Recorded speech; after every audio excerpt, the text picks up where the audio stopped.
Alors ne vous inquiétez pas, je ne vais pas faire un long discours. Je suis arrivée tout à l'heure au fond de la salle pour écouter un peu. Je ne pouvais pas participer à toute la journée, mais c'est vrai qu'avec le Conseil local de santé mentale à Lille, qui a plus de 12 ans maintenant, nous sommes particulièrement sensibles à l'ensemble de ces questions autour de la psy, et aujourd'hui particulièrement de la pédopsie, au regard du nombre énorme de pédopsychiatres que nous avons aujourd'hui, et que donc la difficulté qu'il y a pour les jeunes aujourd'hui, puisque c'est un sujet dans la ville, effectivement, qui est prégnant. Comment pouvoir accompagner les familles, pour nous, c'est ça, quand les familles ont une difficulté, comment on peut les accompagner, comment on peut les inclure dans le réseau qui est constitué pour apporter des réponses et les aider à l'accompagnement.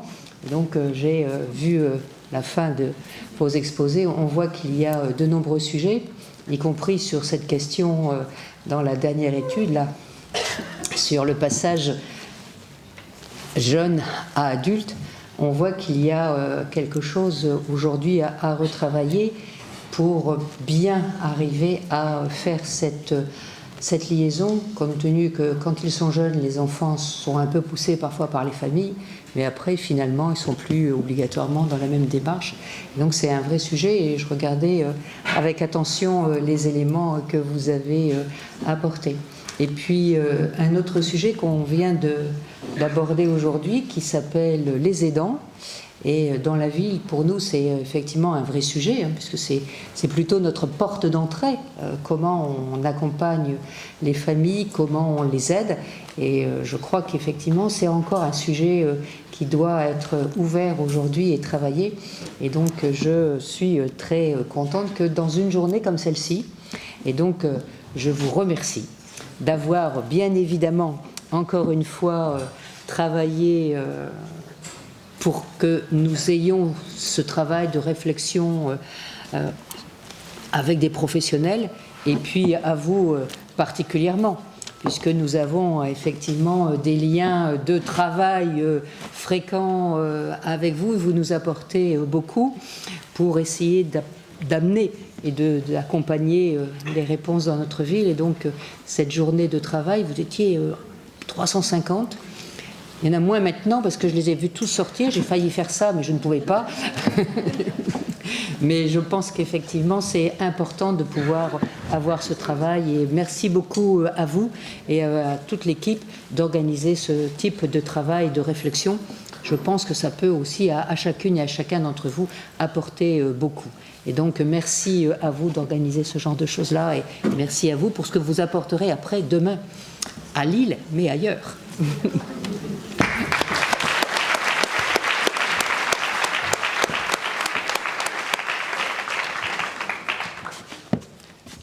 Merci beaucoup. Alors, moi, je termine très rapidement. J'ai 3 messages et 3 éléments. Effectivement, continuer à remercier les gens qui doivent être remerciés, parce que c'est toujours important pour les organisations dans je vais pas tout casser, ces événements, pour pouvoir les mettre en œuvre et en profiter. Une deuxième chose et c'est mon message habituel, travailler à la FED, et je vous en dis un tout petit peu plus juste après, et un dernier truc sur effectivement les quelques éléments de calendrier, d'agenda qui vont suivre. Alors, remercier effectivement, moi aussi, au nom de tous, remercier particulièrement la mairie de Lille aujourd'hui d'avoir mis à disposition les locaux qui nous ont permis de nous retrouver, de discuter, d'échanger sur ce sujet. Un merci tout particulier aussi à tous les intervenants et les orateurs de la journée qui ont été tous particulièrement brillants, intéressants, captivants, et qui, je l'espère, ont permis de nous faire avancer dans nos réflexions, en tout cas moi personnellement pas mal, mais j'espère que c'est partagé, dans nos réflexions autour d'une question qui est une question qui reste assez complexe et qui reste à travailler sur ce sujet un peu épineux de la prise en charge des sujets jeunes adultes, vieilles adolescents, etc. Enfin, on a à dérouler encore de nombreux échanges, de nombreux travaux. Merci aussi à nos partenaires institutionnels, ou j'allais dire aux institutions qui nous soutiennent, en particulier politiquement. Je pense à l'ARS qui a pu être présente ce matin, et à la région. Et puis, merci tout particulier aussi aux professionnels de l'équipe de support de coordination de la Fédération qui ont œuvré tout particulièrement à l'organisation et à la mise en œuvre pratique de cette journée. Alors, en transition entre mes deux chapitres, j'ai un merci un petit peu particulier aussi, finalement, qui s'adresse à tous les professionnels que j'ai pu rencontrer, avec qui j'ai pu travailler. Vous savez, c'est ma dernière journée scientifique en tant que directeur de la Fédération, et donc je voulais aussi remercier particulièrement tous les professionnels avec qui j'ai eu l'occasion d'échanger, de travailler au cours de ces 5 années. Ça a été particulièrement enrichissant et plaisant, et je pense que les travaux de la Fédération vont se continuer. On pourra continuer à travailler ensemble sur tout un tas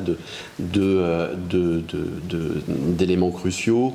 Continuer à travailler ensemble, ça veut dire quoi? C'est-à-dire que la Fédération, on en parle à chaque fois, mais je pense que c'est important de le répéter, c'est pas un groupe de gens qui proposent des trucs, c'est vraiment un ensemble d'établissements, un ensemble de professionnels des établissements qui travaillent ensemble avec cette perspective de pouvoir améliorer les choses sur le plan des soins, améliorer les choses pour les patients et leurs familles, en mobilisant les outils de la recherche, en mobilisant et en diffusant l'innovation dans les pratiques de soins et dans les organisations, et puis en travaillant et en concourant à la connaissance du territoire pour pouvoir savoir ce qui se passe et pour pouvoir développer des travaux. Donc sur ces 3 aspects-là, je pense qu'il faut vraiment avoir en tête que chacun d'entre nous et chacun des professionnels des différents établissements ont une place et peuvent participer, peuvent apporter leur pierre, peuvent travailler sur les questions qui les préoccupent.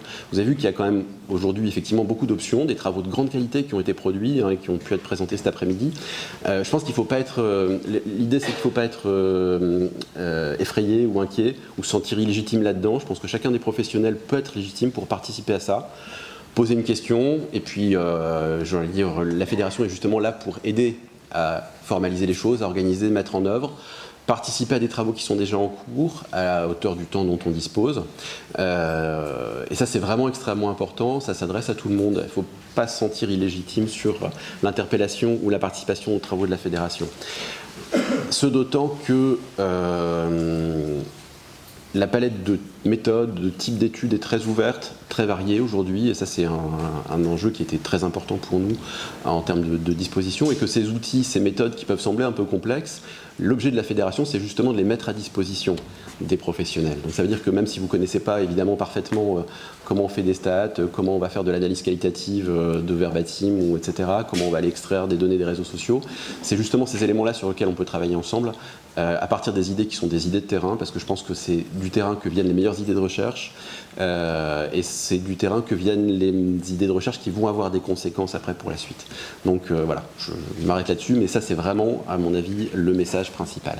Et puis dernier élément très rapidement, pour vous donner rendez-vous le 27 novembre prochain à Lautréamont pour une demi-journée qui sera organisée sur les troubles borderline. On a parlé un peu, mais je pense qu'il y a encore beaucoup de choses à en dire.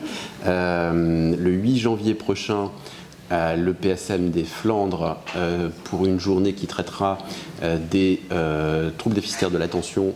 On en a parlé pas mal aujourd'hui. Oui, on déroule les différents éléments sur lesquels il y a pas mal de sujets.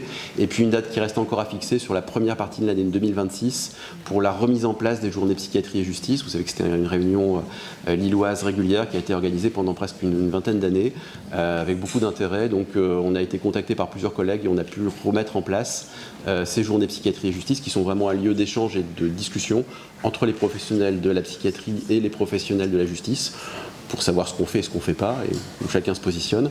Mais donc je suis assez content qu'on ait pu réorganiser ces événements. Donc 27 novembre, 8 janvier, et puis une date à prévoir sur la première partie de l'année 2026. Un grand merci à tous pour votre présence et votre participation active, et puis à très bientôt de toute façon. Bonne soirée.